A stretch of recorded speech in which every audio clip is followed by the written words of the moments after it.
What's up, guys? Welcome back to another episode of Married to Reality. I'm your co-host, John, here with my wife and co-host. She's just finishing up her online yoga class. It's the one and only Teresa. Hello, everyone. How's everyone doing? And I expected it because John accidentally played it. I just didn't know when to expect Such a moron. We were standing in the kitchen, and I opened up my phone just to make sure it was ready, and it went off. I'm like, ew.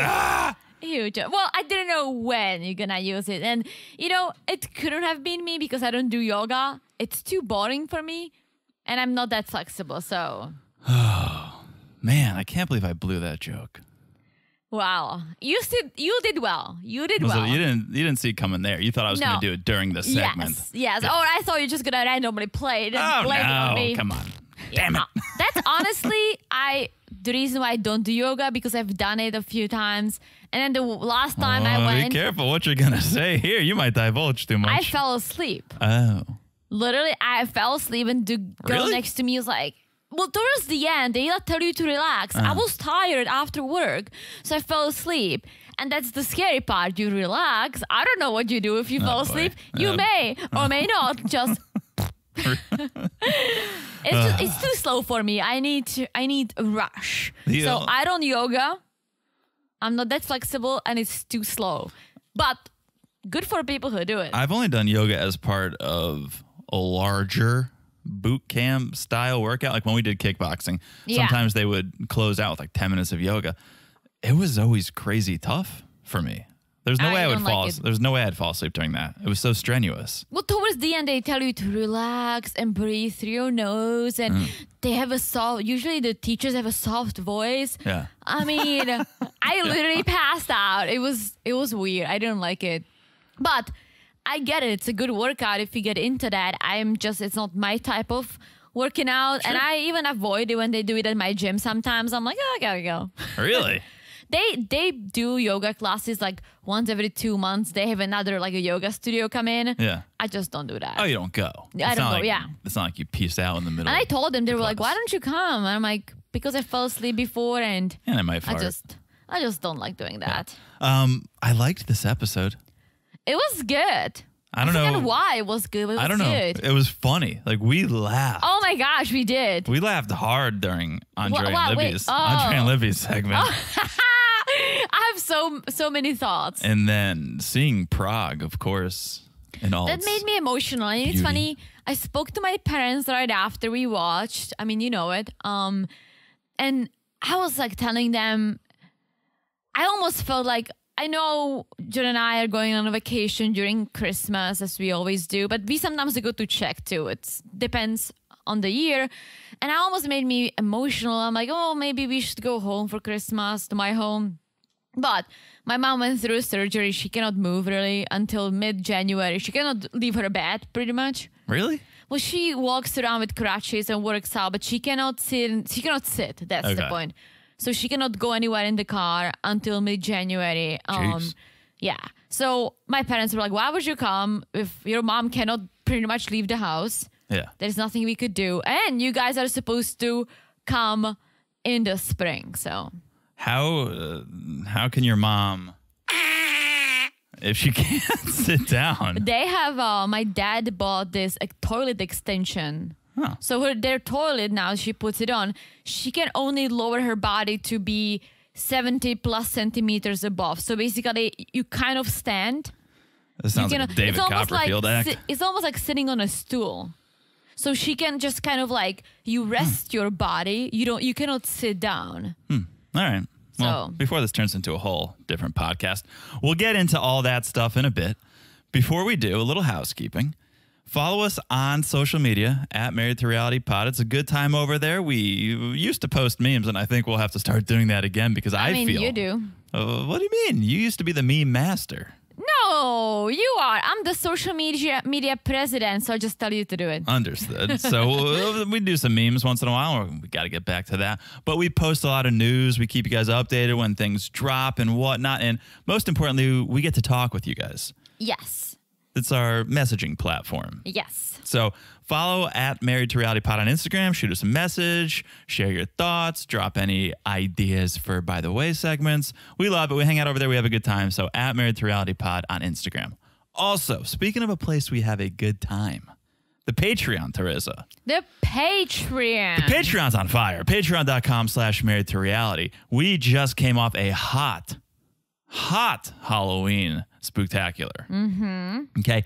We did dress up in a couple's costume. In a couple's costume that I love, that a lot of you guys messaged us or commented. And I'm so happy you got the costume. Because it was the whole point was it's an inside joke on this podcast. If you listen, you know. And so that made me super happy. Yes. So patreon.com/Married to Reality for the Halloween Spooktacular. For the single life coverage, we did Love is Blind After the Altar. We do monthly bonuses on the Family Affair level. Yes, and it's November. Another bonus is coming up on top of the Thanksgiving bonus. Oh. That's once again going to be open for everyone. Let's just be thankful. Yeah, if you guys get in at any level, you'll get our holiday specials. So yes. You can get in for the Halloween one at the Friends with Benefits level. You can get the Thanksgiving one that's going to come up and the holiday one that we'll do. Yes, very true. And watch out because we will be dropping some questions to get you guys involved in this special because it's Thanksgiving. Let's all be thankful and share the love and turkey. Really? I clearly did not prepare this speech. I saw you just gazing off to the distance, hoping that you would land that sentence. I always put myself into these weird situations when I do this. I did this on a rehearsal dinner when I just stood up and tried to have a speech, and you were like, "What are you doing?" You're like, "I think I should speak now." And I was like, "Cool, if you have something to say." And then you stood up there, and I was like, "She doesn't have anything to say." I was regretting, but I was also looking in the distance, just hoping something's gonna come to me. I think it was fine. It was fine, but yeah, I always do this. But yes, let's be thankful for each other and for this podcast and for the turkey we'll have on the table. And if you're a vegetarian or a vegan, whatever you guys eat. Right, tofurkey. Okay, that's patreon.com/Married to Reality. Is that a thing? Tofu turkey, tofurkey. Is it shaped as a turkey? Probably. What? I think so. If they can shape chocolate like a bunny, they can shape tofu like a turkey. That's horrible. Nah. Okay, moving on. So patreon.com/Married to Reality. Also, make sure you're following the podcast right here, where you are right now. It's so easy to do, no matter if you're on Apple or Spotify, Stitcher, iHeartRadio. It doesn't matter. You just look down, you smash that follow button. Guys, since John mentioned look down, smash it like it's as hard as the Grand Canyon. Because if you go and you look down, it's just spectacular. You should. It's John's. Is it your favorite national park? One of them. I think it was the first one I took you to. You were like mesmerized. Yeah, I don't know if it's my favorite national park, but it's pretty spectacular. I feel like we've done it the touristy way. We have not done it the hiker's way. Right. And I still want to because I've been to the Grand Canyon a few times with my parents, with John, but I've never hiked the Grand Canyon. And that's something I would love to do. So that's on our list. And I feel like that's going to just give you a different feel. Yeah, I think that's probably true. All right. So smash like it's as hot as the GC. And last but not least, if you could leave a review, we love the love. And it helps the podcast get out there. It helps the rankings. It helps us know how you guys feel. So if you haven't left a review, please do. If you have left a review, thank you. And if you leave a 5-star review, we'll read it on the podcast, this very one. Right now, I'll read one. Ooh, you have something. Let's read it. I have a review. I have a new one. This one comes to us from our friend TiaLou72. TiaLou72. I like it. 5 stars. Titled Love, Love, Love. That's 3 times the love. Love. I love, love, love. Okay. Discovered John and Teresa when they did a crossover with Reality Gaze. Ooh. Shout out to our Reality Gaze. Shout out to our friends. Been listening to them ever since. I love their recaps, life stories, and their banter. Also, I really like Teresa's accent. What? You guys are the cutest. Get out of here. TiaLou72. I really like you, TiaLou72, because I don't love my accent, but I love when people say they do because it gives me a little boost of confidence thinking, you know what, Teresa? Maybe you don't sound that bad. Yeah. You get all the love over there. And I'm not going to say I'm surprised, but I can tell you're surprised at how much love and support you get. And it's beautiful. I so am, guys. It's amazing. It's amazing. I can't believe John listens to me. But I tune you out a lot, but on the podcast I try to focus. The fact that you guys listen to what we have to say with my accent, I mean, that's amazing. Yes. Thank you, TiaLou72. One of the most beautiful reviews we've received. So be like TiaLou72. Your name doesn't have to rhyme, but I appreciate it. All right. That's the housekeeping. Yay. What do you say we do a little 90-day, by the way? Let's do it. Okay, we just alluded to it. We just celebrated Halloween. Mm-hmm. And if there's one thing we love, it's a couple's costume. It's a good couple's costume. Very true. If you're on our Patreon, you would see what we did for a couple's costume. If you're not on the Patreon, well, that's your loss. So I thought let's play a little game. Mm-hmm. We know our 90-dayers love Halloween as much as we do. So what if I named 4 couples. Okay. 4 costumes that they dressed in for Halloween. And you have to match. You have to guess who dressed in what costume. Okay. Sounds good. I don't know if you need to take notes or how you want to do this. No, I'm good. Okay. Let me hit you with the couples first. Okay. Jabri and Miona. Okay. Jovi and Yara. Okay. Lauren and Alexi. Okay. Veronica and Chloe. I'm going to consider and that a couple. I know some, so let's do this. Oh, you do? But no, I only know 2. Okay. Jabri and Miona, Jovi and Yara, Lauren and Alexi, Veronica and Chloe. Mm-hmm. All right, here are the costumes. Mm-hmm. The Grinch family, the Grinches from Christmas. Mm-hmm. Aladdin and Jasmine. Mm-hmm. Lifeguards and Minions. Okay. Okay, let me go again. The Grinch family, Aladdin and Jasmine, Lifeguards, and Minions. I think you got it wrong. Well, we can discuss, but who do you think? Should I shout out a name and you guess what they wore, or do you just want to match? Okay, let's do Alexis. Lauren and Alexi? Yes. Okay. They did the Minions. They sure did. Ding, ding, ding. I saw that, right? Okay, you are 1 for 1, Teresa. Then Miona and Jabri did Aladdin. Whoa! Hello! Teresa, social media president over here. Oh, no, I just guessed. I feel like that would be her thing. All right, 2 for 2. So now it comes down to Jovi and Yara, Veronica and Chloe, and the costumes are lifeguards, something we somewhat did, and the Grinches, the Christmas Grinches. So I'm going to say, because I know Jovi and Yara wore none of that. Okay, you can think what you want. So I'm going to go with Chloe and Veronica being lifeguards. Ding, ding, ding. 4 for 4, Teresa. Jovi and Yara were dressed as Cleopatra. No, so I think they actually, this is a little bit of a curveball. I think they actually wore 2 costumes. And let me take a look here. There we go. Boom, boom, boom. I didn't see this one. I saw the Cleopatra. This one. Yes. Wow. You're very impressive. So we both, I take it back. John was not wrong, but I was not wrong either. No. And here's another little curveball, which I don't expect you to know. One other couple in the 90-day franchise dressed as Aladdin and Jasmine. Oh, okay. I don't want you to ruin your hot streak, so I don't even know if I want you to guess. Okay, you tell me. Patrick and Thais. So same season, same costume. Aladdin and Jasmine. It's interesting that I would never think of Aladdin and Jasmine. Yeah.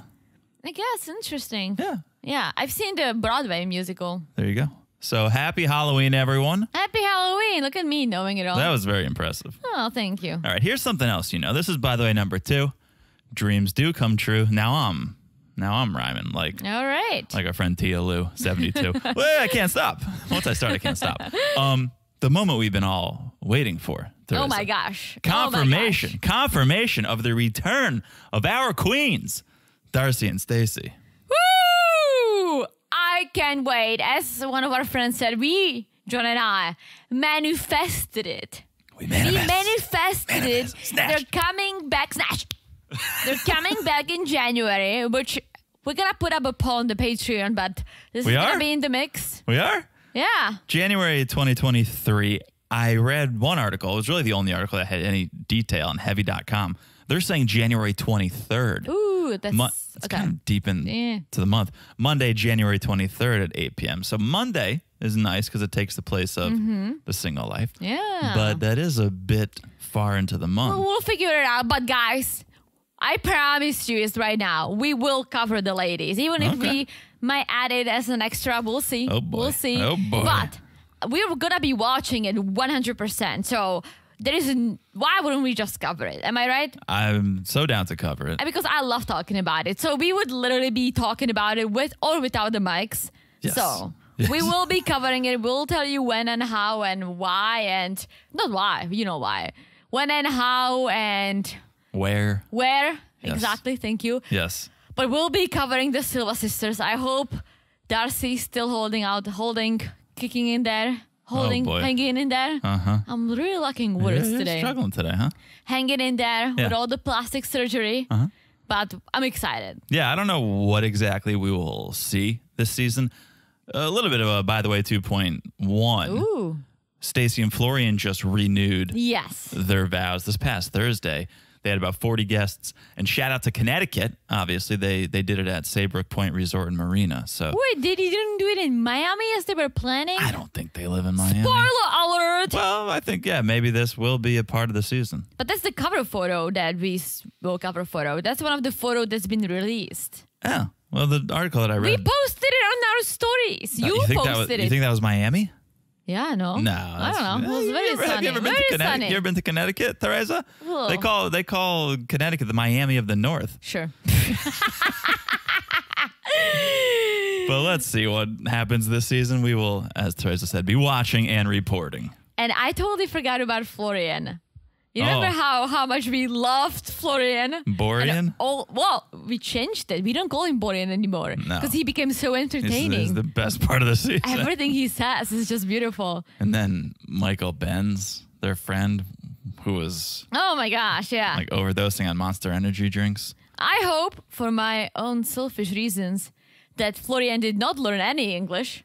Right. He's just at the same level as he was. It's so because good. it's genius. It's so good. It's so good. When he was modeling and he looked like one of the passengers on the Titanic. One of the lower floors, if you know what I mean. All right. That's 90 Day by the way. Very excited. Let's get into this episode. Let's talk about what we're here to talk about. Sunday night, 90 Day Fiancé. Season 7, episode 11, Happily Ever After. Question mark. And we start with Libby and Andrei. Yes, they're packing because they're heading to the Grand Canyon, which I saw on social media like a year ago. If there's one thing worse than a suitcase on a bed, it's sneakers on a bed. Why are there just sneakers strewn across a bed? I could almost make an argument for a suitcase. No. At least it's not necessarily touching the floor. Maybe the wheels are touching the floor, but you could put it on its side and almost. And you think that's how they handle it at the airport? No, but if it's a new new suitcase, maybe you went on an overnight with it, I can almost make an argument. There was just sneakers on top of a mat. It's disgusting. It's absolutely disgusting. It's disgusting. Ew. But as you said, they're going to the Grand Canyon. This is where they're going to announce the pregnancy, and they're going to bring the dads. Which is nice. In case Chuck wants to jump off when he hears he's going to be providing for another mouth. I love Chuck. Chuck's there. I'm glad they're including him. He's been on good terms with Andrei as the only family member from Libby's family. That's very true. And then Stefan, who doesn't speak any English, but it's okay. He's happy to be there. He's going to be there. Yeah, he's just going to smile along. He's very calm. Very calm and positive. Yes. As Andrei puts it, we want to kill 2 rabbits with 1 stone. We're going to see the Grand Canyon and announce the pregnancy. 2 rabbits, 1 stone. It's a little aggressive, but yeah, he is always wanting to see the Grand Canyon because it's so American. It's so American. I saw it in the movies. So American, which is true. Grand Canyon. Yeah. Is one of the seven wonders of the world. So Andrei is very excited. They're bringing the dads, right? And they're not just bringing the dads. They're bringing signs so they can announce the pregnancy. And let me ask you this. Yeah. They were doing this on mount boards. Sure. Right? Yeah, that's not what they brought. You go to CVS, you grab a... But that's not what they brought. They brought poster board. No, they rolled it up. Yeah, this poster board. Yeah, so why did they create all these boards? Are you sure it was a mount board that they used at home? Yes, because it was thick and it was just laying flat. I don't know why they did any of this at home. I don't know why they couldn't have done it once they got there. It wasn't like they did some extravagant sign work. No, but I was looking at it, I'm like, because I've used the boards before, I'm like, there is no way it's going to fit in the suitcase and you cannot fold those. They ended up using just a... That they could roll up. Yes. But it's like... That's not what they did at home. Whatever they did at home, it looked more like a protest sign than a pregnancy announcement. It was so stark. It was a black permanent marker. Like, get a colored marker. Grab a glitter pen. Why don't you spruce this thing up a little bit? I think it was just for the show because I think they figured out that that's not going to fit in the luggage and they cannot fold it. But even once they got there and they showed the signs, it was the same level of craftiness. Well, yeah, I think they practiced. They got into several fights and then they tried to put it into the luggage, realized that's not going to fly. So they did the same thing and rolled it. But here's the thing, okay? You're trying to be so creative. Why don't you just print it on a shirt and all you do is just fucking unzip your sweatshirt when you get to the Grand Canyon? Come on. It took Chuck 19 minutes to figure out how to read the sign. Yeah, because the kid didn't want to hold the sign. Well, also because the way it was written was terrible. It reminds me of all the memes when there is two women and a cat. Yeah. And when there is a bad design or bad signs and the women always say whatever it's supposed to read like, and then the cat said what it actually reads like. Right. And it's hilarious. Because you should read left to right, completely across the top and go to the next line. They broke it up sign by sign, and it didn't make any sense. No, not at all. I'm like, what is that? It should have been one wearing a shirt, like let's say Libby wearing the shirt with the English, right? Mm-hmm. Andrei wearing the shirt with Romanian, and the kid can just wear, I'm going to be a big sister or something. Right. Jesus fucking Christ. Do the people need me to help them out with everything or what? I don't think it would have popped as much. I honestly think if they were just standing there going, hold on, let me take my sweatshirt off. Chuck's probably got bad eyesight.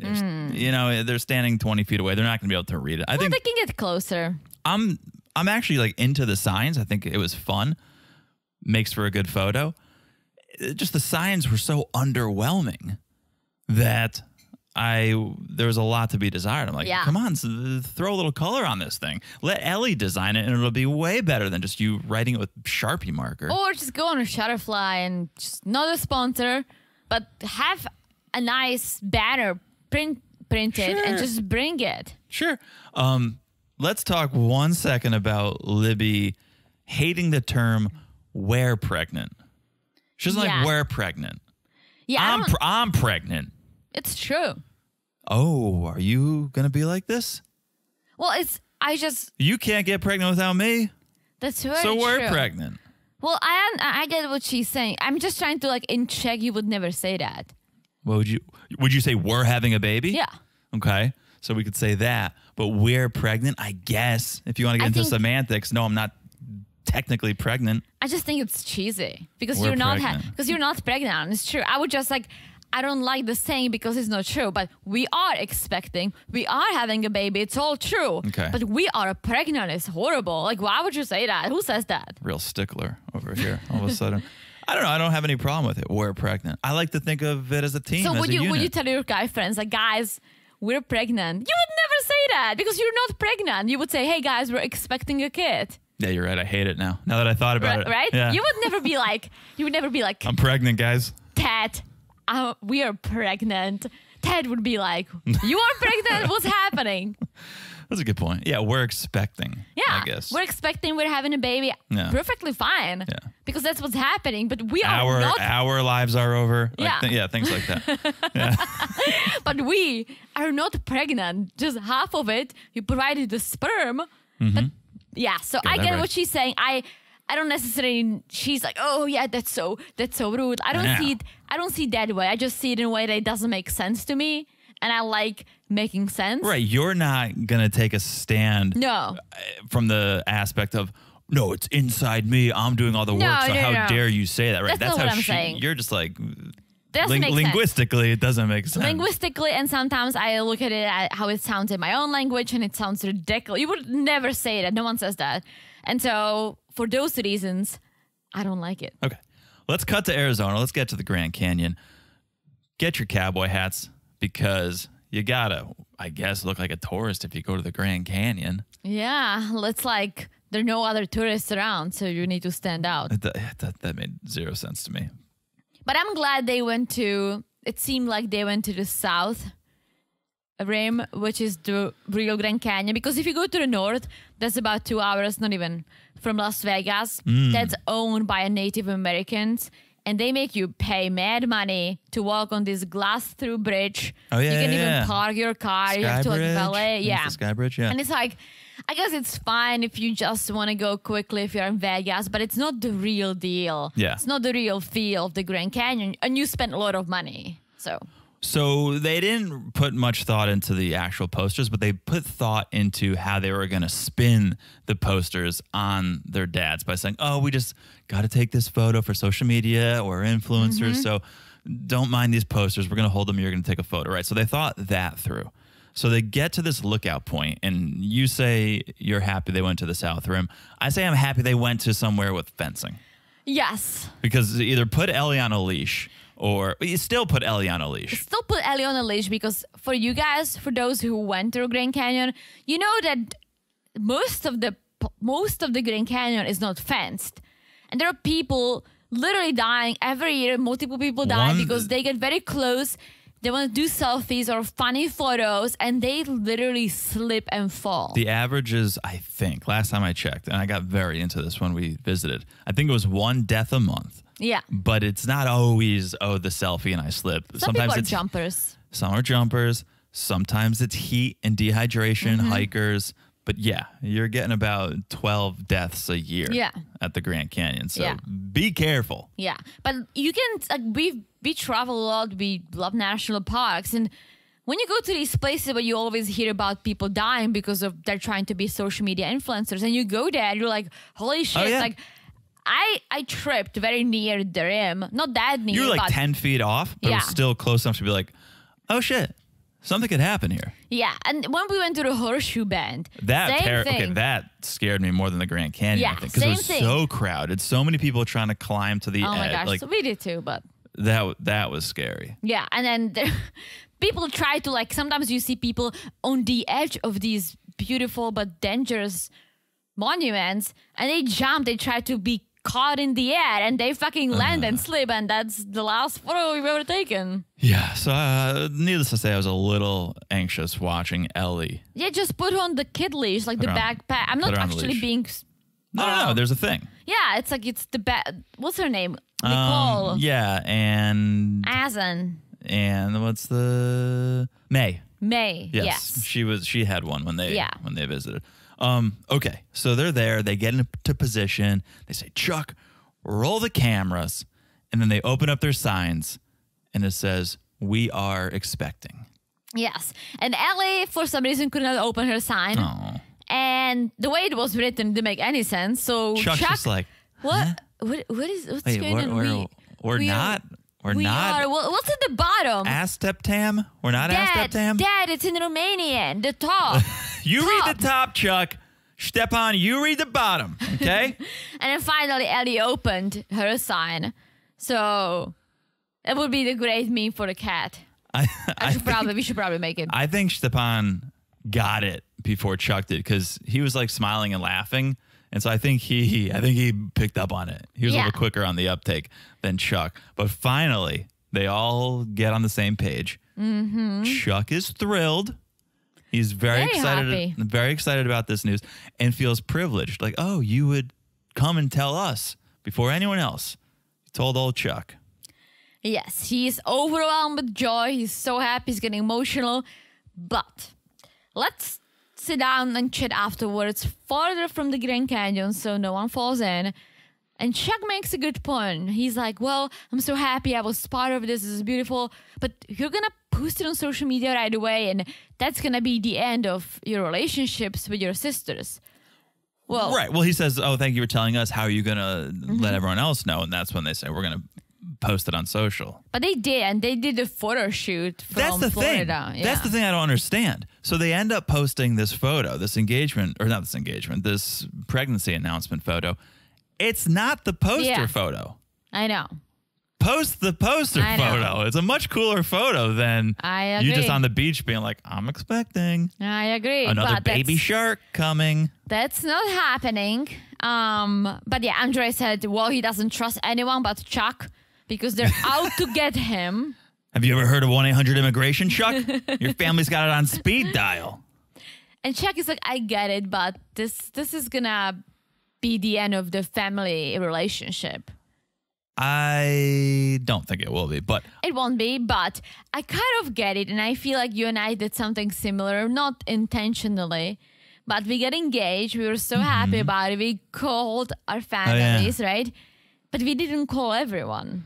No. Can you call everyone? No, but then we posted on social media and we got some messages from certain family members who were like, I'm learning this from social media. Well, here's the deal, family. You get engaged, you're excited, you want to celebrate. The last thing you want to do is sit on the phone for 2 hours calling everyone in your Rolodex. Which we kind of did with our parents. We called our parents. Yeah. And then we posted on social media. That's how people are finding things out these days. That's very true. Okay. Yeah. Our parents knew. The only person who didn't know about getting engaged was me.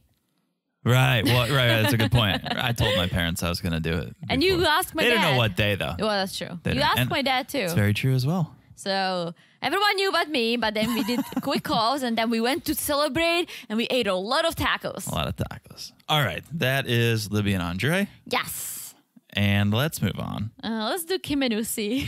I totally forgot about that. I started calling him Uzi today. Uzi. I don't know why. I don't know. You were being cute. It just rolls off the tongue. Uh-huh. Uzi. All right. So let's not forget, Kim just learned about this new potential first wife after the meeting because Uzi's mom has someone in mind for him. Oh, no, not in mind. She has someone ready. Ready and willing. Oh, yeah. So obviously Kim not happy about this. She doesn't want to be the second wife. But Uzi is a mama's boy. And so he can't just say no. He can't say, no, mom, this is my first wife. This is my only wife, maybe. This is the love of my life. So I'm not going to go meet this other woman. Well, it goes farther than just being a mama's boy. I think some of these countries have such strong cultures that you cannot disobey. 100%. And I would never take away from culture, but there are people, there are outliers who do, who say, I know this is our culture, but I'm not going to go with that. Like, for example, and I know Michael from Michael and Angela. Michael is from a different part of Nigeria, maybe a slightly different culture. However, his mom maybe also had some Michael marrying an older woman, but somehow the family accepted Angela very well, if you think about it.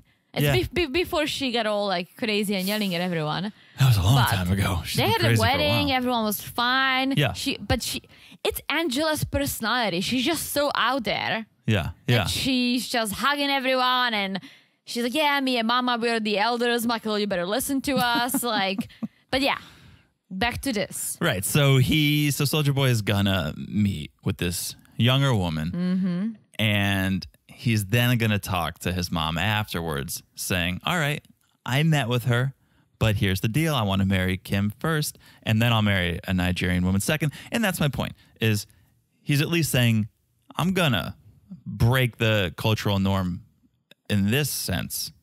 Not completely, but at least I'm going to marry Kim first, and then I'll go with what you want. I wish Kim really thought about things because, all right, so she wants to be first, not the second. Okay, what if he marries her at 2 p.m. and marries the other girl at 3 p.m.? Does that count? But then Kim's going to go back to San Diego and he's going to be stay back with this girl. It doesn't matter if you're first or second. And everyone's been telling her the girls are equal. Usman said it. Usman's friend said it. Now, I'm with Kim. I don't believe they're equal. I know they're supposed to be. On paper, they're equal, but we watched Seeking Sister Wife. I never believed except maybe Nick Davis. I never believed all of the wives were equal. There was always a favorite. And maybe the favorite changed day to day, but there was still a favorite at one point or another. Okay. And I'm going to play devil's advocate because, all right, let's say that's true. The second wife was always the favorite. The one who came second. So Kim should probably watch Seeking Sister Wife and learn that, you're going to be the first, you're going to be the old one. You're going to be the one that's just going to be there and going to be banged once in a while, going to cook and provide. But it's going to be this young, hot me that I'm just going to meet in the bathroom in the middle of the night who I'm supposed to share a bed with you. The difference is Kim is first in the sense that Soulja Boy's known her the longest. So the reason I think the second or the third is always the favorite on Seeking Sister Wife is because, they've been married for so long. Garrett and Danielle been married for so long. He's tired of her. Then he brings in a new woman, Roberta. So now, of course, he's into Roberta. Whereas Soulja Boy and Kim, they've been together for a while now. So even if she becomes the second legally, she's still always been the first. What? Even if she marries second. Yeah. She's still the first. You're right. First but love. I just wish she understood that she wants to be the first so bad, but the second one is going to be the favorite. It's going to be the young one. It's going to be the one he would want to bang. It's going to be the one who's going to carry his children. And unless you're Nick Davis who can really just spread the seed equally, I don't think Kim understands. Yeah, let's be honest, she's not into the idea, but she's not willing to let Uzi go yet. And so she goes, all right, I get it. Go show your mom that I'm okay with this. Show your mom that I respect you and your culture. And then maybe she'll accept me more. Well, she has an agenda. I think she planned this because she's like, okay, well, he's going to meet this woman tomorrow. I disagree with it. I don't like it, but okay. And tells Usman that she wants to talk to Jamal alone. Right. AKA, she does not want to talk to Jamal. This was a ploy to get him out of the room. She wants to get him out of the room so she can set it up, decorate it, and propose to him, thinking that, if she proposes, he's going to have a ring. He's not going to meet the girl tomorrow. I'm telling you, that was her intention. I agree. She got 2 wedding rings because she doesn't know his size, but needs to be prepared. And she's like, I want to do something big. So I show him how much I love him. But I think she wants him to have to go with that jewelry on to make a point. So she sets it all up. Usman comes back in the room. This thing looked like New Year's Eve meets a seance. Like, I don't know what the vibe was, but it wasn't very romantic. It wasn't romantic at all. It was just, it looked messy. It was a little bit of a mess, yeah. But Soulja Boy loved it. He's a little freaked out because it's not a thing in his country. Well, yes. So don't just brush right over this. He comes in. Kim's like, give me your hand. You know how much I love you, right? More than you even know. And we've been through a lot, so I'm going to ask you a question. And she gets down on one. I wish she was wearing like a tuxedo. She gets down on one knee. She's like, will you marry me, Soulja Boy? And Soulja Boy's like, babe. He looked uncomfortable. He looked like, I don't know if I should say yes to this. But he says, if marrying you is what will make you happy in this life, I'm willing to marry you. Yes. Knowing that he's going to meet a young, hot piece of ass the next day. And yes, but let's even take culture off the table. I think anyone would feel maybe a little emasculated by this. Yes, I get it. Women empowerment, right? But I'm a sucker for traditions. I feel like I already asked you to be my boyfriend, so I would expect you to propose. And I think that's fair. I think it's nice and how it goes. It's I don't want to say gender roles and start that whole freaking discussion, right? But as far as certain traditions, I'm all for gender roles to play the roles, if you know what I mean. Yeah, I don't think there's anything wrong with traditions if you're okay with them. Yeah. Right? And Kim wouldn't be opposed if Soulja Boy proposed to her. She would love it. Yeah, and so allow him to do it. So the reason why she proposed is not really, I just cannot wait for you to say it. It's, fuck, I need to lock him down. He needs to walk out of this hotel room with a ring on to meet this girl to make sure. So basically, it was her marking her territory. 100%. And here's the best part about it. She gave him 2 rings, right? Because she wasn't sure of the size. He puts both of them on. He puts the wedding ring on his wedding finger and then the other one on his pinky ring. So it just blends all together. Yeah. It just looks like jewelry. He's wearing so many rings that it doesn't stand out as, oh, this is a wedding ring. So it camouflages it. So I wonder if he did that on purpose. I'm just going to put all these rings on so when I do meet this young woman, she's not going to think I'm married. Well, but he loves it. He kisses Kim. She's happy. He said yes. And he's like, yeah, I've seen it in movies, maybe. I'm like, what movie?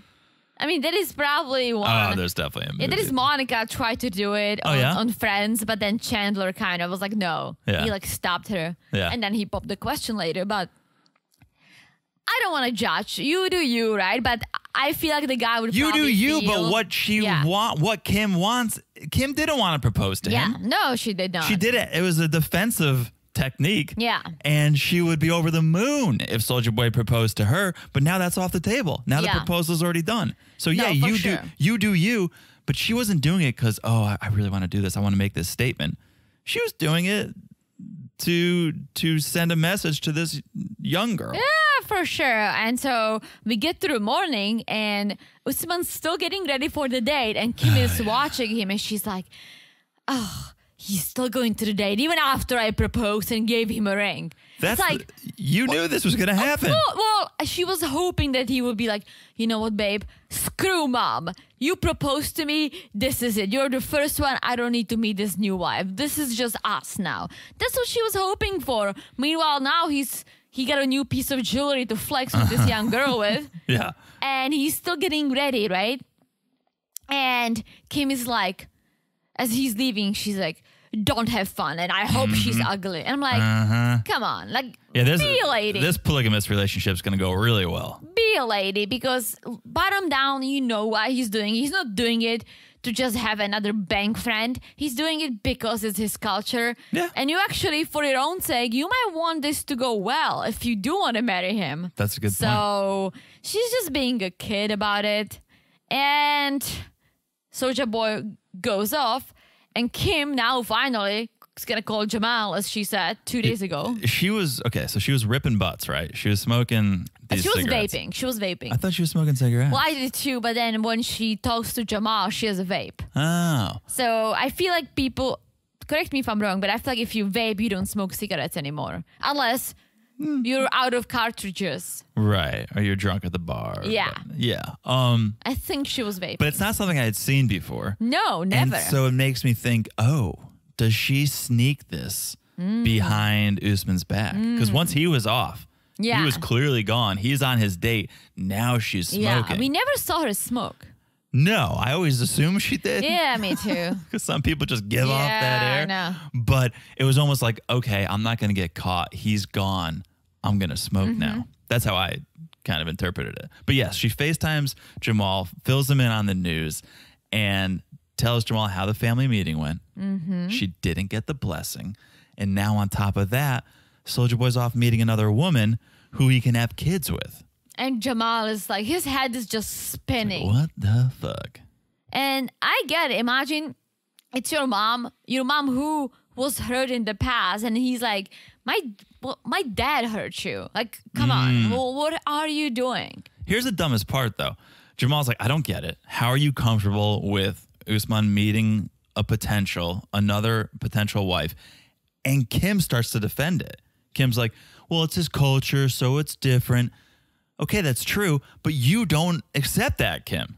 You're the one who really doesn't. Yeah, that's very true. You're trying to defend it, and people do this all the time. Like, you're upset with your spouse, but you'll still defend your spouse to your family or your friends. Yeah. Right? She's not okay with Soulja Boy marrying this younger woman, but she'll defend it to Jamal. Well, she also tells Jamal that he's just meeting her because mom wants him to, but he's going to end up marrying her. And then Jamal, smart Jamal, he's like, okay, so you said he doesn't disobey his mom, but said yes to the proposal. Right. She says, I propose. I got down on one knee. I'll send you the video. It was very cute. And Usman said yes. And Jamal's just like rubbing his face. And you're right. Jamal makes this great observation. I'll take the observation one step further, though. Kim didn't respect his mom. Very true. Kim didn't get the blessing, yet she still chose to propose. Well, it's not her culture, so I feel like she can respect the mom, but I don't think she felt like she's disrespecting. I think it's so disrespectful. It is. But in the same time, I just think she was like, well, that's how you feel. That's your culture. This is how I feel, and it's not my culture. I don't think it was the right move. Imagine if I asked your dad, hey, I love Teresa. Can I have your blessing? I'd like to propose to her. And your dad said no. And then the day after I proposed to you. You would not propose to me. No, What would you do then? I would try to work it out, or at least I wouldn't propose the next day. Okay. Imagine it's just slapping your dad's face. Well, that's true. It's like, why even ask if you're not going to? That's true. But my dad loves you, but yeah. Right, but they asked for the blessing. No, that's a good point. Mom said no, and then Kim's like, I'm going to propose. That's a good point. It's a slap in the face to mom. So I agree with what Jamal said. Oh, look, he is deceiving his mom. He'll definitely deceive you. But Kim, you were also not being straight with his mom. That's a good point. Thank you. Well, this is where it ends, but Kim is like, well, that's a good point. Yeah, Jamal might be right. But I don't think that thing's gonna going one way in and the other way out. We saw the previews. Previews. I watched the previews this time, guys. Oh, because Usman is going to love this young new lady. Just put your number right in this phone. He's like, I didn't expect you to be this good looking. Well, can you give me your number? Like, want to hang out again? What? Yeah, I'll write a song about you. Oh boy, I'm here for it. All right. What I'm here for is a quick break. I think we should take a quick break. And when we come back, oh boy, rest your voice. We'll be back in a second. And we're back. Hello, Jonathan. Did you almost forget my name? No, I was just, this is a thing I do. Just follow. What, forget my name? No, to say hello, Teresa. But you were like, hello, Jonathan. I was probably thinking, should I go John or Jonathan? Oh, decisions. But say hello to me. What are you doing? Hello, Teresa. Oh, hello. How you doing? All right. Our next couple is the one and only, the one our neighbors hate the most, Angela and Michael. Oh, boy. Oh, boy. Well, we picked up where we left off. Britney Spears could write a song about this. So toxic. It's so bad. It's so bad. It's so bad. It's so cringe. And I love that Angela's friend says it, because I feel like Angela would expect to have someone in her corner who's just gonna be like, no, Angela, like he's wrong, you're right. But like Renee can take both sides. And when Renee says something is toxic, this is coming from someone who sparks up in airport bathrooms. So she doesn't have the best sense of judgment, but she can see this clearly, that this is terrible. Yeah, and so Renee's drinking with Michael. Angela's not there yet, right? Yes. And Renee's like, you guys have a lot of toxicity going on. You both are wrong towards each other. And she just keeps saying that how Angela's wrong, how Michael's wrong. And she's like the marriage therapist that they need so bad. Yes, unqualified. But she says, you're arguing over Instagram. I think you're arguing over the wrong thing. Let it go. Try to save your marriage. Resolve the real issues, because she doesn't think the real issues are Instagram. She says, before coming here, I thought the issues were Michael's fault, but now I see they're both at fault. Also, all right, if Angela is so pissed over Instagram and he wants to make money, get on TikTok. A lot of people made a lot of money on TikTok. I wish I was one of them. Yeah. Not. Angela's on TikTok dueling Duetting. Yeah. Duetting. She's dueling with Michael, but she's duetting, yes. And wait, I thought that's dueling because you remember once we went to Savannah and there was this dueling piano bar. They were not duetting. They were going head to head. Ah, gotcha. Okay. So Angela's on TikTok Shout out duetting. to Savannah Smiles, by the way. Oh, is that what it's called? Yes. Oh, it was fun.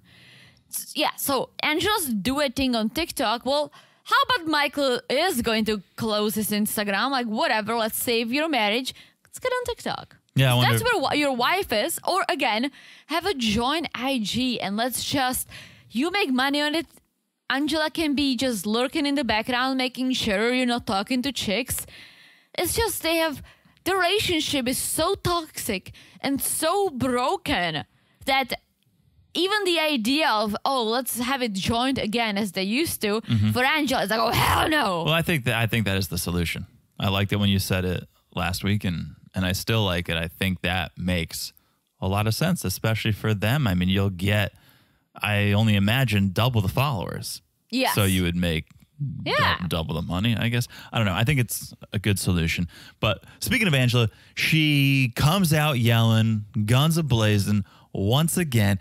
And it's really off-putting because Michael and Renee were having a nice conversation, sitting there peacefully, enjoying their time, having a nice conversation.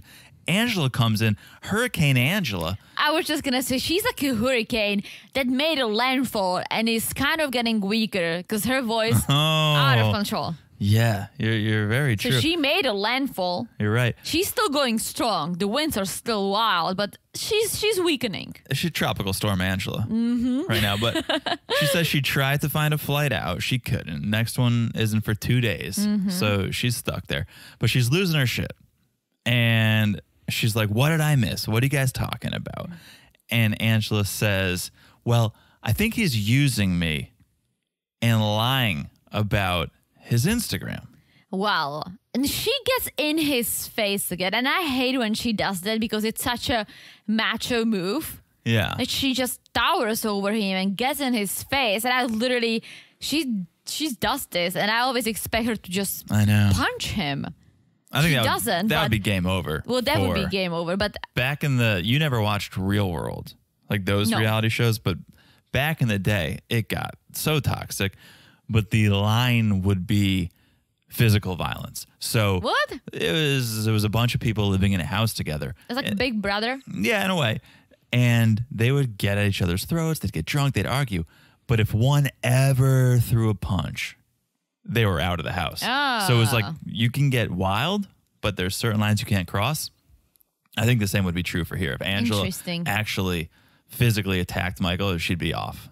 Interesting. I think since I mentioned Big Brother, that was the first reality TV I've ever watched, like hardcore one that I wasn't even supposed to watch it. I never got into it. Like those morons that entered the house in check. I was, I don't know, in my teens, I'm like, what is happening? Yeah, it was a competition, right? It was, and they were like punishing them for different things. Like all of them were just trapped in the house. They smoked a ton of cigarettes, right? Yeah. And once they got punished, I'm talking about the Czech version. I think there was only one season, and they took all the cigarettes away from them, and they were just walking around the house like shaking and tried to smoke something. Yeah. They were smoking teas. They were rolling all kinds of things. It was out of control. Yeah, I never got into competition shows. We kind of talked about it when we did the Real Love Boat on Patreon. But like there was Real World and Road Rules. I watched Road Rules a little bit, but I was all in on Real World because Road Rules was a competition show, more or less. And for some reason, it just didn't seem as real. Yeah. But okay. So Angela, Michael, Renee's like, wait, did you promise that you would take your Instagram down? Because if you did and you lied about it, well, now that's a different story. Now I'm not totally on your side, Michael. And classic Michael, he's like, okay, I lied. I'm sorry. It's like, Michael. But I apologize. Oh my gosh. Yes, I got a BJ. But I apologized. And he says, I'm not flirting on social media. It's just simple social media. Yes. Angela, shut up before I kick you in the pool. That I would like to see. I'm like, I don't even have words anymore, but they need to end this. I know. Not just yet. I like watching this, but I don't even like really watching it anymore because it's so uncomfortable. She's so draining. Yeah. Like, it was such a nice reprieve from Hurricane Angela just watching Michael and Renee talk. And then when she came in, I was like, oh, you're so exhausting. So exhausting. But I would still love to see Michael in the US, but I don't think they would last long. He would run. Yeah. He would run so hard. He would be on the first train to Atlanta and just do something else. Yeah. Because there is no way that, okay, this is how she behaves. I would like to see him in rural Georgia, though. Oh my gosh. I would love to see him in rural Georgia. But what I'm saying is, like, this is how she acts when he is in his country, in his natural habitat. Great point. Think about home when court. She is home, when she has everything, and he's gonna be stuck in the middle of nowhere. Won't be able to work. Of course, he's gonna be in social media. Not like now. He's gonna be on social media. But not even that. Yes, he'll have nothing to do and no friends. But yeah, it's an away game for her, and she's still acting like it's her house. Yeah, I can't imagine how she would be in. Because they're married. What's his is hers. Don't forget about that. Can't forget. Won't forget. Okay, so now Renee is kind of turning. She's not sure whose side to be on. And Angela's like, did he tell you about that girl he calls his person? Yeah. I got screenshots of it all.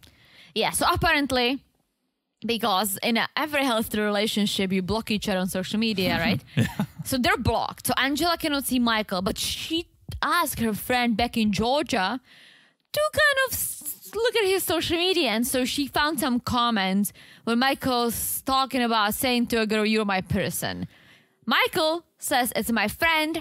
It's the Nigerian slang. I don't even think he said it. I think this person said to Michael. Yeah, that's what it looked like. My person. Here's my overall feeling about this. Angela's pissed. Oh, Michael's flirting. Well, then why'd you bang him? This isn't some revelation that just came out that you just found out. You knew this. In your mind, you think Michael's flirting with someone, but you still chose to bang him last night. Also, let's just say you are a CEO D-list celebrities, right? Yeah. You have thousands of followers.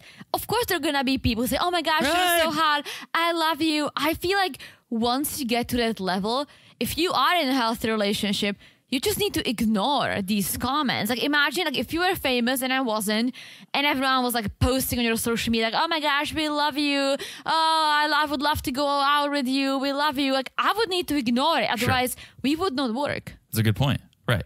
So now Renee is doing a 180. It's basically her and Angela versus Michael now. And Angela's like, Michael's had an agenda. It's called a romance scam. And that's what he's doing. He's scamming. Oh. He's scamming me, Renee. And Renee's like, well, what are we going to do? We're going to find a solution? And Angela goes, I got closure. As painful as it is, I'm divorcing you. And she walks away in tears. So this is to Angela. It's Angela who loses her shit, and it's Angela 2 minutes later crying. Yeah. And I think there is something deeper going on because she's never been like this. She's never been this emotional. She has always been nuts. She never cried. Yeah. She never went hot and cold and cried 5 times in the middle. That's probably true. She's always been over the top, but you're right. But she never got this. She was always on top of things. She yelled at him. She got pissed. She walked away, smoked cigarettes. She's like, fuck you. Now she walks away in tears. Yeah. I think maybe with the passing of her mom, that probably weighed on her a lot. And true. And like some of you guys messaged us about things you're sensing, something that you may have gone through. I don't want to get personal here. Oh, right. But we don't know, but that also makes sense. There might be some deeper issues that she does not talk about in public. We don't know about, but it makes sense because there are little signs here and there. Yeah.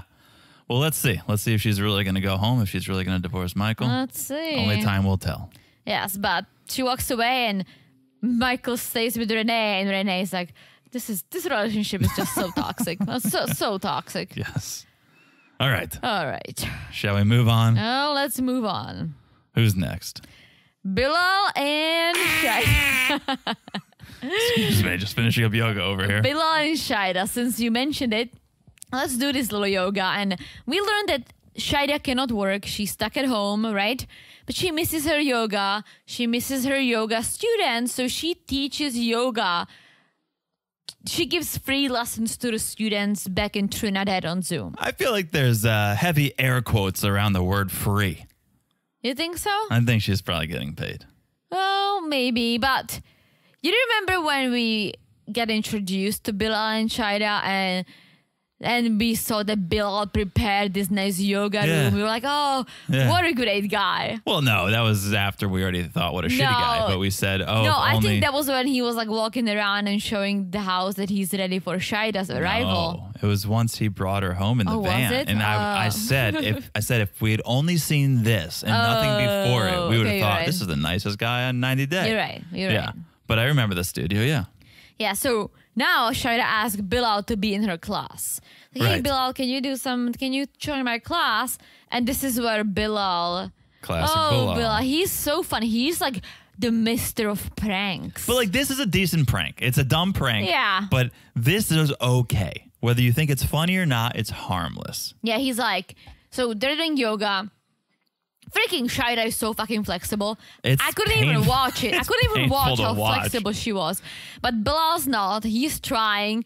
And all of a sudden it's like, and Shaida was like, what was that? And Bill was like, it was Marsha. But like that, okay, maybe it's not your humor. It's a harmless joke. Yes, that's bringing someone to a dilapidated home and being like, this is where we're going to live. Hope you still love me. Not funny. True. So this is more the area he should play in when it comes to pranks. Yeah. But yes. But then we see 10 days later, Shaida got a mail, and it's her EAD card, aka her work permit. It's not her green card, but it's her work permit, which will allow her to find a job and travel too if she wants to go back home. Right. So this is big news because don't forget about the prenup, the contract. It said once you can work, we're going to set you up with a yoga studio. Yes. So now it's time, right? Yeah, she brings it up immediately. She's like, all right, now I have my work permit. You have no more excuses. Well, a yoga studio, you got to do things prior to just getting a building. He's like, there are steps you have to take before. Marketing and bank honestly, accounts, so many steps. It makes sense. It makes sense. You cannot just open a yoga studio without clients, without marketing, without thinking about it, right? Well, let's debate this a little bit. We eventually go and see this space. Yeah. That place is not ready to flip the switch and open it tomorrow. No. So you could do things simultaneously. Yeah, that's true. You could start your marketing. I mean, let's say at the fastest, let's say that takes a month to prep for not that more. You don't think? Yeah. Okay. I mean, it was pretty well put together. Yes, but it's the thing. Having the studio, and I don't want to take Bilal's side, but there is way more that goes into it. You have to decorate. You have to make sure it's yoga friendly, right? You have to, but then you want to be a businesswoman, right? You have to build the programs. You have to create a website. You have to create a schedule, a sign-up sheet. Right. Make sure those are the times you can commit to. Is it going to be just you? Maybe at the beginning, are you going to try to expand? Because if you want to make money, you need to teach multiple classes a day to pay for the studio. Right? How are you going to do it? Are you not going to spend any time with Bilal? Like, what is there is a lot that goes into that. And Bilal was like, you got to build credit, which is true. But I think that's kind of out of the question now because he promised to help her with that. And I would hope that he has a decent credit. So then she would build it along the way because to build credit takes time. So she would have to wait another freaking 5-10 years to get a lease, to get a loan. The only part I agree with is, okay, you need to start marketing. Yes. You need to find clients. But you're not going to find clients overnight. You do have to put work into this building. The timeline might work. What if you found clients within a week and then you had nowhere to train them? Well, then it's a little bit of a catch-22, but at some point you got to take the leap and have this building and hope people come. If you build it, they will come. Like that's the saying. Yeah, no, for sure. Like while she should get the studio and he should get it for her as promised. Yeah. And as she's repairing it or preparing it, start marketing like hard. Right. Then once you have a space, have events there, have free classes in the beginning if you want to get, but you need a space to attract people to come. They're not going to come to Bilal's basement. Yes, no, there is no space. Okay, so I also think it's unfair because there's a prenup. It said in the prenup, like you can't start rewriting it. Now that she got her EAD card, it can't be like, well, let's revise that contract. You had a contract, so follow the contract. Okay. And I almost thought that Bilal's going to be happy that, all right, now she can focus on something else but the kid. So that's kind of where he gets to. We see them in the car, and he still isn't totally on board with the yoga studio, but he thinks, all right, well, putting some money into a space is better than Shida talking about babies 24/7. So he's going to pass Shida off to his coworkers, Stacy and Mimi, who are real estate agents, so they can go show her some spaces. Yes.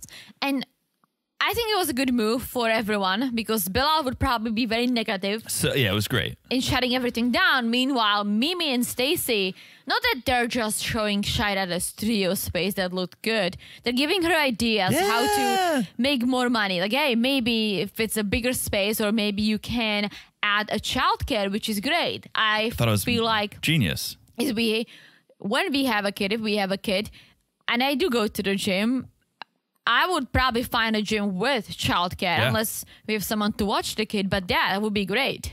I wish our gym downstairs had childcare. Don't even let me start on that. And it's banned. Like some people bring kids to our gym and it's dangerous. There is a freaking tiny kid, 2 years old, running on the treadmill in Crocs. Yeah, picking up weights and stuff. Yeah. All right, I get it. I appreciate your hustle, Mom. I like that you're getting it in, but this is not good for anyone. No, and it's like you cannot bring kids to a gym like this when there is no childcare. You're trying to work out.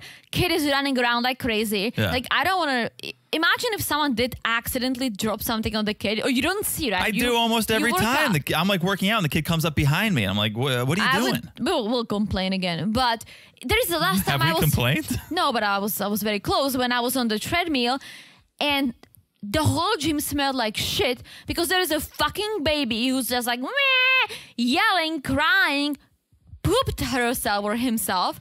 And Mom is like on the phone speaking in a different... She's FaceTiming her boyfriend, literally out loud, working out while the kid is yelling in the background, smelling like the kid was sitting in the diaper for a week. This is when you do home workouts. I'm sorry, but you can work out at home until you can find childcare if you want to go to a gym. Or wait for your boyfriend or someone to come home, watch the kid, and come to the gym. Like, this was so miserable for everyone. Yeah. And I'm like, well, what kind of a mom are you if you're on what kind of a citizen are you? I would feel so awful to put the other people at the gym at the mercy of this child running around screaming, shitting itself. And, well, you're talking about the older child. I'm talking about a baby in the stroller. I know the baby too. The baby in the stroller. He creeps me out because he stares at me. I'm like, I'm not your dad. Like, stop looking at me. Well, I just felt bad. I was annoyed, but I felt bad because like Mom is like working out, FaceTiming her boyfriend while the kid pooped her or himself and is yelling and she lets the kid sit in the shit. Yeah. Come on. Yeah. Yeah. It's a little selfish if you think about it. So selfish. Yeah. All right. Rant over.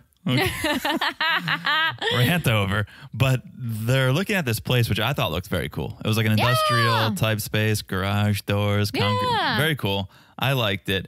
Shida thinks maybe this space is a little bit too big, but as you said, Stacy and Mimi are like, they're visionaries. Yeah. They say make it some childcare. You can have the yoga. You can do collabs and have cross promotions. Like, it was great. Yeah, smoothie bar or something. Yeah, yeah. So I thought it was good. Here's what I don't think is great. If Shida does want to get pregnant ASAP, don't start a business. That's very true. Especially if you're going to be the sole instructor. I'm sure you could do pregnant yoga. But that's the thing. Then you're going to have pregnant clientele.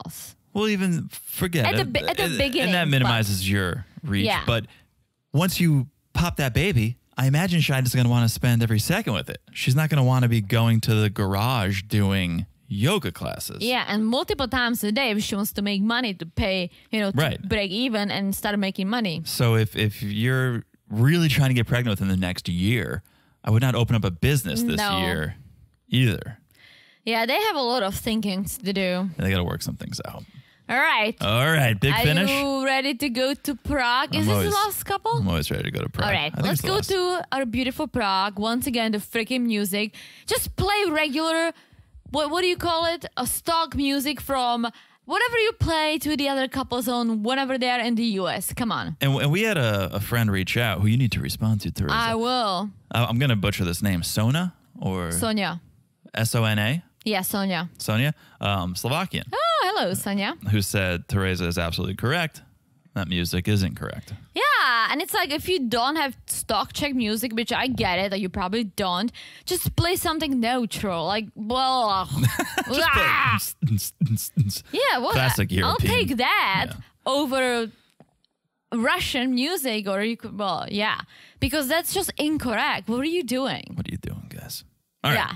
So let the apartment hunting begin, and plot twist, Olga wants a room for herself.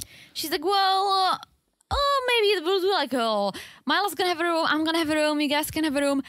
You don't realize. You get a room. You get a room. You get a room. You don't realize how expensive Prague is. Oh, they did very quickly. Prague is, yes, maybe the rest of, there's smaller towns in Czech, wherever my parents live, a little cheaper. Prague is very expensive because it's very popular. It's a popular destination. It's one of the best cities in Europe. It is, and there are good universities, there are big businesses. English speaking. Like, Prague is expensive as fuck. Yeah, and so we learned Yara's budget, 150,000, which we'll learn will not get you very far in Prague. No. They get to this first building and we meet Michaela. Michaela. You know, I have like 59 friends named Michaela. Classic Prague name. Czech name. Yeah, what am I saying here? Now I'm listening. Jovi's review of the place looks like a dungeon. It did. It was like a The outside was beautiful, and I was very optimistic. Yeah. Looking at the outside, I was like, I love this street. Yeah. This looks beautiful. Classic Prague. She asked for a budget, and it's 3,650,000 Czech crowns, which in my hometown, well, maybe not nowadays, but in my hometown, let's say you can get a really nice apartment for that money. A couple years ago, you can get a small house. 2-bedroom house. Yeah. Yeah. I think the house my parents bought was maybe around that time, around that amount, but we're talking like 15 years ago. Yeah. Yeah. This was only a studio. Yes. Which equates to about $160,000. Yeah, it was outdated. There was nothing to it.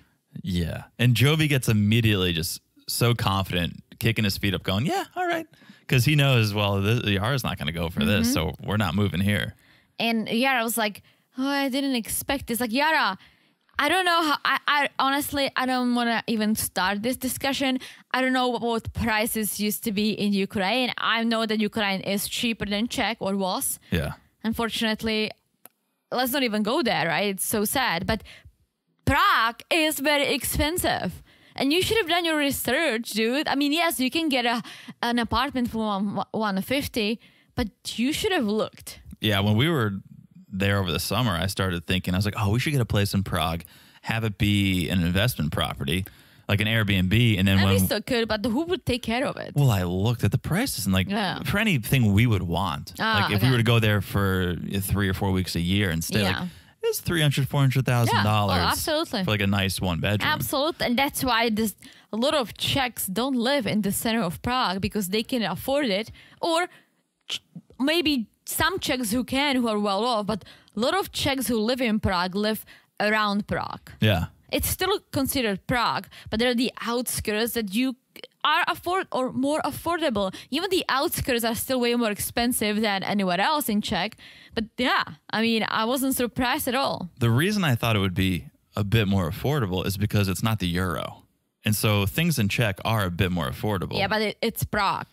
I know. Yeah. I know. But I thought, okay, the Czech crown. Plus, inflation is real in Czech. Czech became so, well. This was filmed, I don't know when, but, well, I guess we do know when, because it was the beginning of. After Ukraine invaded. So March could have been. Yeah, and that's when everything started getting more and more expensive, to the point that now I've read an article online, well, on the Czech news, and the article was like, interviews with people from the most expensive town in Czech when it comes to gas and heat, it was my town. Oh. Because it's skyrocketed for certain neighborhoods, and those neighborhoods are usually the neighborhoods with like lower income families, and they pay so much money. They tripled or quadrupled, or what's the five? Quintupled? I don't know. Yeah, the prices are through the roof. There was an interview with this this old man, and he was like, I don't know what to do. I think I'm probably going to put a sock over my head and go and rob a bank. Because he's like, I don't know how I'm going to pay for this and buy food. It's out of control. I was talking to my dad about it. And I'm like, what are they going to do? And my dad said, they're trying to help, but you have to be in a certain category of like a low income families to get some help.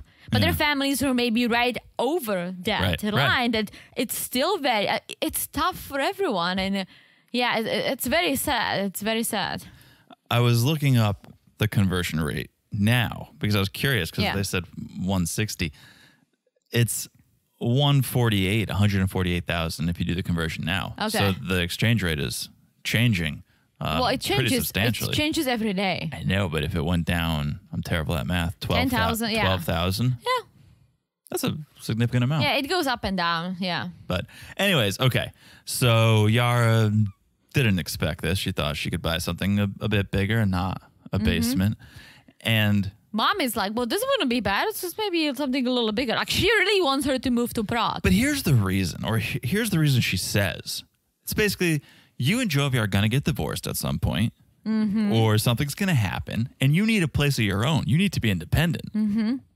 Yeah, I feel like even if they did get a divorce, Yara's going to be way better off in the US because she does not speak the language. Let's say you do move to Czech, right? Yeah. What are you going to do? Well, they speak a lot of English in Czech. Yes, but not Prague. to the point that... Prague, I mean. Okay, your 90-day... If you divorce Jovi, you move to Czech, your 90-day fame's probably going to come to an end sooner or later. What are you going to do? Are you going to you better be a cleaning lady? I'm not saying it's a bad job or anything, but I want to see Yara being a cleaning lady. Like, a job that you do not need the Czech language, because bottom line is, yes, English can get you she can go work at a hotel. Places. She could work at a hotel, yes, but come on. Like, I feel like she would be better off in the US doing whatever she's doing. She could do cosmetology in Prague. She would still need to learn to speak Czech. A lot of ladies who do nails and makeup, they speak some English, but they speak Czech. She would be the outsider. I'm so glad this is on record, because I would say every other month, Teresa tries to convince me to move to Czech and says we can live in Prague. I never said that. You're like, oh, let's move. You can speak English there. No, I was talking about other countries in Europe where they speak English. Okay, Teresa. That's so true. All right, well, good. Good to know. Yeah, I would move to Prague if we were super rich and we can just hang out. All right, fair enough. It's not happening anytime soon. Okay, so cut back to the hotel. Jovi's going to hang at the bar, classic. Yara, Mom, and Mila are going to head to the room. And I just got to go on another little rant over here because Jovi orders a Pilsner or Quell. There's so many better choices. Yeah, but he doesn't know. He doesn't have a Czech friend. Okay, if you went to Prague, right? With your bunch of your friends, American friends, the Czech beer you probably know that's everywhere and that's fancy. And it is a good beer. It's Pilsner or Quell. I can order that here. True. I can get it in Florida. Yeah, you can. So why would I order it? Because you would not know any better. I guess it's also like we went to Amsterdam and we drank Heineken. Because you're like, oh, it's fresh. But not just, we got it once. And then we were drinking other beers too. True. But I guess you probably think, oh, we're in the homeland. Maybe it's even fresher we here. went to the Heineken factory or museum. Guilty. We got the OG. Guilty. Okay, so Jovi's got his Pilsner. He's FaceTiming Mama Gwen. And he's like, guess what we did today? Went to look at apartments in Prague. Oh, don't even tell me, Jovi. That's what Mama Gwen says. Did you see the swell dog behind Mama Gwen the whole time? That dog was making the dog was making an appearance again. But Mama Gwen, of course, worried Jovi is not going to be coming home. Worried Yara's not going to come home. And now it seems like it's coming to fruition. So let me do this again. And I've said it in many of the messages from you guys. They cannot legally stay in Czech. Yara, Jovi can go there without any visa and stay for 90 days. Yes. Yara, with her green card, because now she is resident, I'm pretty sure she can do the same, or she could apply because she's Ukrainian, she could apply for a refugee status and stay, right? But Jovi would not be able to because he's American. He's not Ukrainian. So, yeah, he could be coming and going. But the fact that Yara wants to be coming and going for 6 months, that wouldn't work because you cannot overstay the 90 days. They would catch you. You would have an issue. Yeah. And if you applied for a refugee status, they would not give it to you because you have a green card and you live in the U.S. You don't live in Ukraine. That's why I think mom is very involved in this apartment because I feel like maybe mom would buy it and then they would come for 3 months at a time. Well, I think mom wants Yara to buy it, which is fine. Can she? Who, Yara? Can Yara buy property in Czech? I'm pretty sure she can. I think, I don't know how it works with taxes and all that shit afterwards, but maybe it would be through mom. I'm not sure about that. Yeah. But... Okay. Well, Mama Gwen's like, I'm nervous you're not going to come home now. And Jovi's basically saying, I wasn't before, but now I think maybe Yara is up to something. Maybe she is going to stay. No, she's not. She's not going to stay. She can be coming and going. That's perfectly fine. She's not going to stay. So cut to 3 hours later. Now they're all in the hotel room together. Jovi's still upset about this apartment issue. And it's almost like, okay, when you see my parents, when you visit my family's home, you guys all get along. You try to communicate. My parents love you so much and now you love them too, right? Jovi and Yara's mom are not even friendly. Yes, that's And Jovi's true. like, your mom is just telling you all these crazy things. Like, this is all your mom's fault. Yeah, but Jovi's a hypocrite because Mama Gwen is saying things and it's influencing Jovi too. So they're both getting influenced by their moms. True. And they should not. But Yara gets influenced by her mom. Of course. Yeah. And Jovi's getting influenced by his mom. Yeah. And it's like, even let's say my parents said something, I would be like, no, like it's none of your business. And they would not. The only person who says things is my grandma, but she says, maybe you and John can come back and move to the Czech Republic. And I'm like, what would John do? And grandma said, well, I always see a sign they need help at the store. I'm like, he doesn't speak Czech. Thanks, Moving Babička. on. But yeah, Babička, when she says this, she includes you into this fantasy. Yeah, the only thing I was going to say about your comment, Jovi and Olga don't get along that well. It all starts with Yara. Yeah, that's true. If Yara is not going to include Jovi into the conversation, as we see she did not when they first landed in Czech, then he's not going to be able to build a relationship with her. They can't speak the same language. Yeah. So it's up to Yara how the relationship develops. And it doesn't seem, and again, we only see snippets of this, and this is the first time we've seen her mom, but it doesn't seem like she's that invested in trying to get them to connect and bond and communicate. That's very true. But yeah, he's pissed because basically Yara says, well, I need to be ready for myself if something happened. And he's like, well, in the US, you go 50-50. Which Yara is like, well, not in Ukraine. Like, my dad took everything from my mom. I need to have my own stuff. And I get that. It seems like she keeps going back and forth between maybe we get a divorce or maybe you die. But like, it seemed like, okay, then you need life insurance, not an apartment, or you need a prenup, not an apartment. Yeah. But like, the apartment's not the solution. Preemptively getting an apartment just in case there's a divorce or just in case you die before that's not the solution. No, I think it's for her mom, which I get. It's nice. I just think mom should be more supportive. She basically says, yeah, like shit happens and you might end up being alone. And I get it happened to her. Yeah. So but be positive for your daughter and your granddaughter. Come on. I know. All right. Well, that's the end of the episode, that's right? it. What an episode. Enjoyed this episode. Make sure you guys follow us on Instagram at Married to Reality Pod. Message us. Share your thoughts. We love to hear from you. Also, join us on Patreon. Patreon.com/Married to Reality. We got the Halloween Spooktacular. Woo! We got the Single Life coverage. We got a Thanksgiving special coming, a holiday special coming. We've got bonuses on the family affair level of the Real Love Boat and Real Girlfriends in Paris, all sorts of things. Love is Blind After the Altars for everyone. So get on there, patreon.com/Married to Reality. Hundreds, over 100, over 100 pieces of content over there. Also, make sure you guys follow the podcast wherever you're listening. It's so easy to do. You look down, you smash that follow button. Guys, smash it like it's as hard as the beautiful review we received. What a lead-in. What a lead-in, because I was going to say... You were going to do the farting noise. Come on. I was going to say last but not least. Thank you for the reviews. Thank you to everyone who sent in a review, especially Tia Lou, 72. We couldn't do it without you, so thank you. You cannot stop rhyming. I cannot stop rhyming. But that's it. That's it. I think I've said it all. Have you said it all? I've said it all. All right. That means we'll talk to you guys soon. Bye-bye. Bye-bye. I knew it.